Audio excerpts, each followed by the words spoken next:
Hey, Wentworth World Entertainment, and Top Gun 3 is officially confirmed at CinemaCon, and the script is underway, and yes, Tom Cruise is set to return.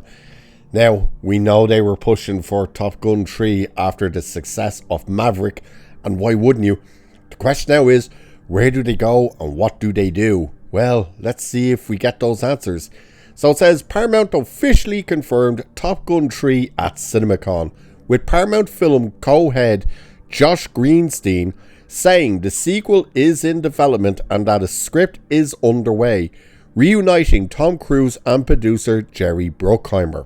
No director was named as part of the update. The announcement isn't a surprise, but it does make things official in a bigger way. Top Gun 3 had already been reported to be in the works back in 2024, when Aaron Kurger, I think is how you pronounce it, was said to be writing a script for the follow-up, with Cruise, Miles Teller and Glenn Powell all expected to return. CinemaCon now shows Paramount is ready to start talking about it publicly as part of its theatrical slate.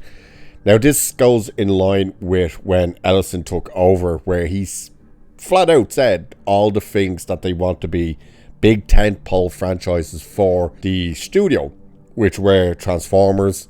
He said, of course, Star Trek, and Top Gun was one of those movies as well. So it says there was always going to be another movie after the huge success of Top Gun Maverick. Released in 2022, the sequel became a massive global hit and brought in $1.5 billion at the box office. The insane thing about that as well is, I believe to this date, that is Tom Cruise's one and only billion-dollar movie that he's ever been in, which is insane. So it also reminded Hollywood that Tom Cruise could still open huge event movies and that audiences would show up for the right theatrical experience.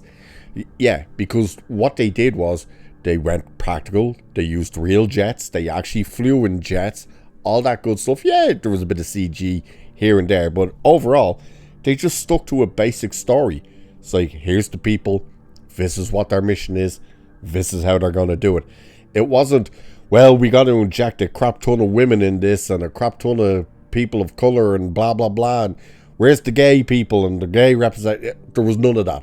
It was, it's the military, it's fighter jets, it's a mission, go. And that's exactly what it did. And just look at what it did at the box office. So, Top Gun Maverick was directed by Joseph Kosinski, I probably butchered that, and followed Cruise's Pete Maverick Mitchell as he returned to train a new generation of elite pilots for a dangerous mission.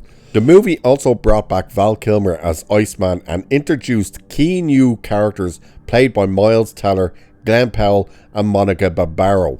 So, but the sounds of things, they want all of them to return as well. Obviously, Val Kilmer won't return because, number one, he actually sadly did pass away. But number two, they did actually kill him off in the movie.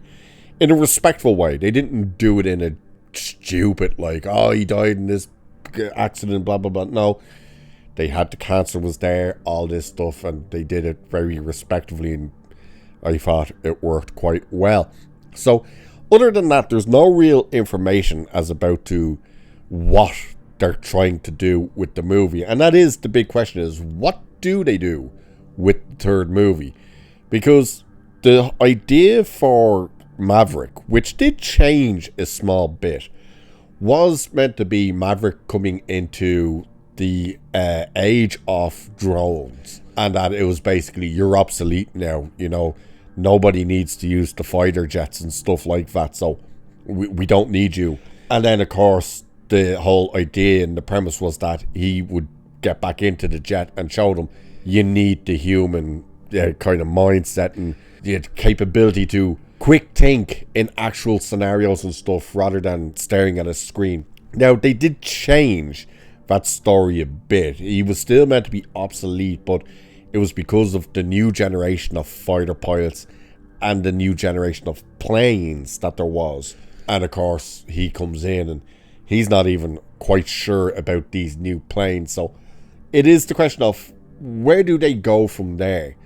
clearly you can't do the same thing again, where it's like, oh, you're obsolete compared to these people. You would have to have him in there as, no, I've, gotten to know these new planes and how they work and stuff like that. So I think it would really kind of almost have to be more based on an actual mission this time around than the actual kind of trying to train your new group of Top Guns and just go, well, let's see if you got what it takes, hurrah, and stuff like that. I think it's going to have to be much more focused on an actual out in the real world mission. But then again, what kind of story do you work with that and stuff like that? There's a lot of questions. You'd think it would be an easy type of movie to do, but realistically, when you actually sit back and look at what the first movie was and what the second movie was, you really do have to kind of question, like,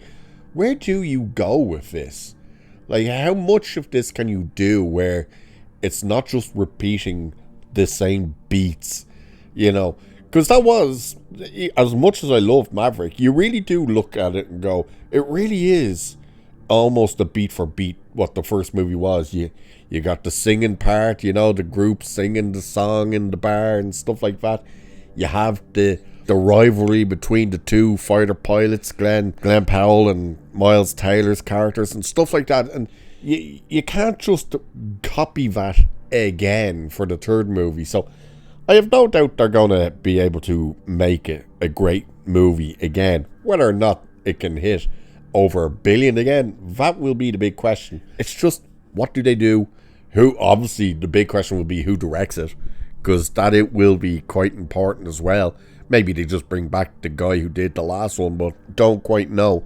How much involvement with the story and stuff will Tom Cruise have? I'm sure it'll be quite a bit. And of course, I think the big question then also comes into, well, if you're doing another Top Gun and you clearly have Tom Cruise on board, and Tom Cruise still seems to be very active with working with Paramount, is this going to lead then back into Mission Impossible? Are they going to use this to go, if this really works, we really need to do one more Mission Impossible with you, Tom, and, go out on the high that we were hoping the last movie would have done. I think that's a very big possibility, but I'm looking forward to seeing what they can do with this movie, because again, like, everybody loves Top Gun, and Top Gun Maverick was fantastic. Yeah, you had the stupid morons coming in and going, it's too distant, it's too American, and blah blah. It's like, shut the fuck up, you clowns. It is what it is. It's meant to be about fighter pilots on missions, being the best of the best. That's all you have to do. Let's see what they can cook up with Top Gun 3. But what do you guys think? Are you excited for Top Gun 3? Where would you like to see the story go? And what do you think this story should be? Let me know in the comments. And with that, I shall leave it there for this one. So do like and share and subscribe and all that good stuff. Cheers, and I'll catch you in the next one.